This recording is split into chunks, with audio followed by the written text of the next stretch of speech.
So far, 2017 has not been a bad year for movies. So now that we're a little over halfway through 2017, here's a look at my top 5 most anticipated movies for the rest of the year.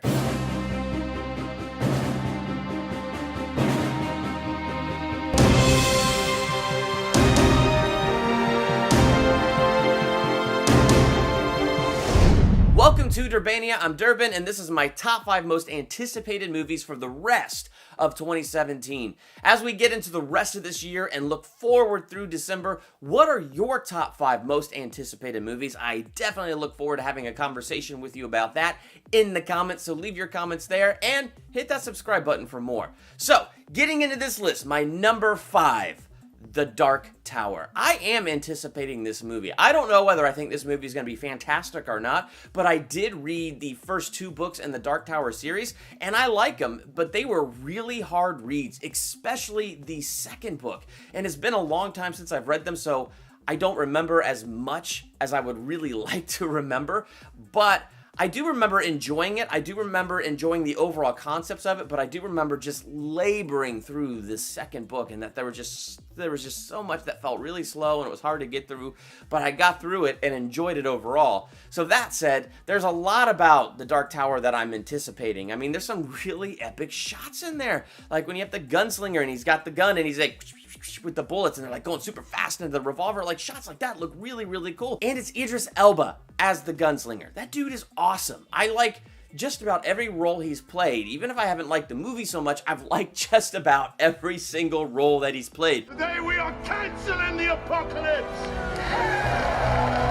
So I am very much looking forward to see what he's going to bring to this role. Matthew McConaughey is a great actor. Looking forward to see the evil dude he's going to play. So the cast and some of the epic shots, on top of the fact that having read the first 2 books and liking the overall storyline and concepts of it, I am looking forward to what they're going to do with this movie. I do know the movie takes place after the books from everything that I've read. So I'd be curious to see, like, for me and others that haven't read the books, what that's going to be like. Like, is there going to be elements that we're not going to fully get because we didn't read all the books? So, I don't know, but I think it'll be fine. So, I'm looking forward to that. That's my number 5. Number 4 for me, Kingsman, The Golden Circle. This movie does look really, really good. And I have to say, the first Kingsman, I pretty much saw that one on the big screen on a whim. Like, I didn't really have plans to go see it, and then some friends asked my wife and I if we'd go with them, so we went, and the movie was such a surprise. And what I like best about Kingsman is it just had fun with its genre. It's a spy movie, so it went and had fun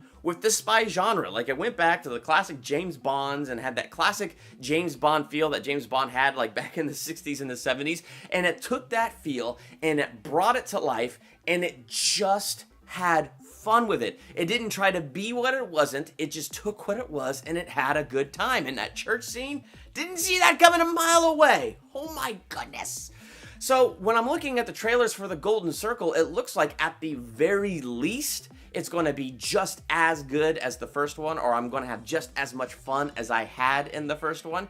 Like, it looks like it's going to be a pretty good movie. I mean, good solid cast. I mean, we got Jeff Bridges in there. Like, I'm looking forward to seeing that. I'm looking forward to this cowboy thing they're going to do. So we kind of saw what this spy group is like over in England, and now we're going to go get a look at what's going on over here in America, and it's just it's going to be, I think it's going to be really fun. I think they're going to do what they did in the first one. They're going to take their genre and they're going to have fun with it. They're not going to try to be more than what they are. They're going to have fun with what they are. And so that is what has me most anticipating The Golden Circle, on top of some of those shots in those trailers just look awesome. Now, as I get into my top 3, if you've watched my channel for any length of time, my top 3 shouldn't be a surprise to you at all whatsoever. And if this is my first video of mine you have ever watched, if you just take a look at this set right here, yeah, my top 3 should be of no surprise to you whatsoever. Number 3, Thor Ragnarok. I am very much looking forward to Thor Ragnarok. The first Thor was amazing. And until probably Age of Ultron, or at least Winter Soldier, I think Thor was one of my favorites in the MCU, as one of my top favorites. I just really liked Kenneth Branagh directing it. I liked Anthony Hopkins as Odin. This real Shakespearean quality was brought to it. It felt like the reverse origin story. So we're getting the origin of Thor, but we get Thor at the height of his powers, at the height of his pride, and then he gets humbled and has to rebuild. Things like that I just thought were so interesting. On top of, Loki is awesome. Chris Hemsworth as Thor is awesome. Thor: The Dark World was okay. And now here we finally get into Thor Ragnarok. And after watching Age of Ultron, where, the Scarlet Witch gives Thor that vision where she messes with him and he sees that weird, crazy vision, and it's just like, what is going on here? I am so much looking forward to finally diving into what was that in the Hulk. I have questions about the Hulk. When I was hearing they're going to kind of mix a little Planet Hulk into this, it's like, okay, that'll be interesting. The trailer is what really sold me on that idea, but now I'm super curious. How does the Hulk leave Earth and get into all this? I'm very much so looking forward to seeing how they're going to do that. How they're going to bring the Hulk, Bruce Banner, into this. I'm looking forward to seeing how is Thor going to get his life back, because, he's got to be a part of Infinity Wars somehow, right? Where is Odin when Loki took over the throne and he was making himself look like Odin? What happened to Odin? There are so many questions I'm looking forward to getting answers to. So Thor Ragnarok, high up there on my anticipation list.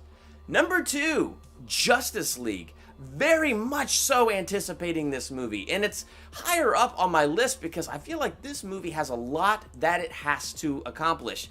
When I was watching Batman vs. Superman, I think my greatest criticism of Batman vs. Superman is it feels like they are trying to rush to push the universe forward, and I definitely felt that more so in Suicide Squad than anything else. I'm not the hugest fan of Suicide Squad. Loved Will Smith and Margot Robbie. They did great jobs in those roles, but I just was not the biggest fan of that movie. It really, truly felt like they rushed their way beginning to end through that movie. That made me nervous. And then the Comic-Con trailer releases for Justice League, and just when you have that moment where Bruce Wayne throws the Batarang at Barry Allen and Barry steps into the Speed Force, he watches the Batarang, catches the Batarang, he looks at it, and he's just like, "You're Batman?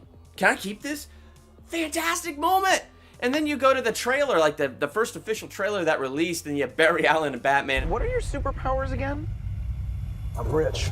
There's just so many great little lines and great little moments, and it's interesting. I was with my brother-in-laws, and we went and saw Wonder Woman, and the Justice League trailer is before that. And as we're watching the trailer for Justice League, it's interesting because my brother-in-law sitting next to me, he's like, okay, I now have a little faith in this. The Justice League official trailer number 1 is actually a really good trailer, and it did a really good job showing characteristics of the characters, like Aquaman and the Flash are 2 characters I'm super excited to get to know in this. But this movie has a huge responsibility. We gotta bring Superman back from the dead. We gotta get introduced to Steppenwolf, or Darkseid, or, in all likelihood, to some degree, probably both those villains.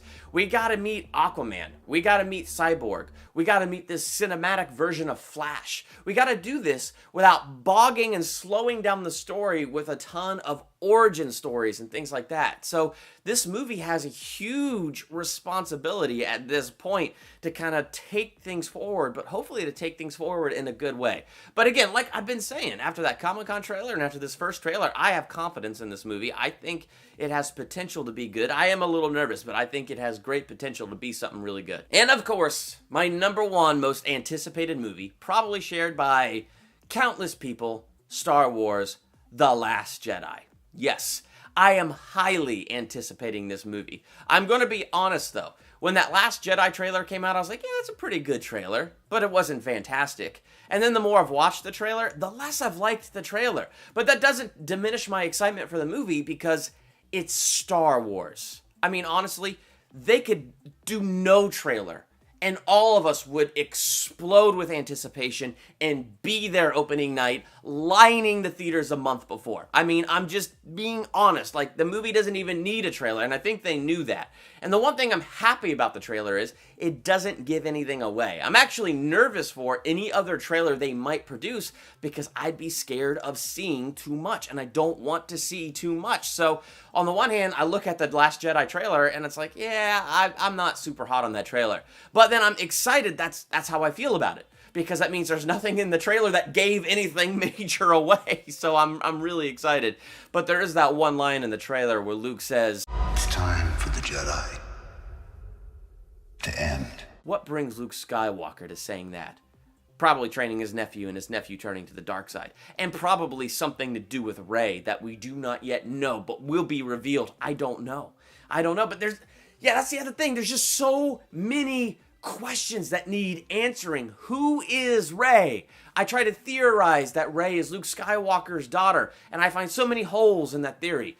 I try to go with the theory that she's a daughter of Obi-Wan Kenobi, but I'm like, how? He was part of the Jedi Order. He doesn't get married and have kids, and if he did, she would be as old as Luke. I don't understand. It can't be an Obi-Wan connection, can it? Then I thought, Han Solo? Did they have 2 kids? And for whatever reason, they're just not telling her? I mean, I don't know. And then the fact that she understood the Force so quickly, especially in that last fight. You need a teacher! I could show you the ways of the Force!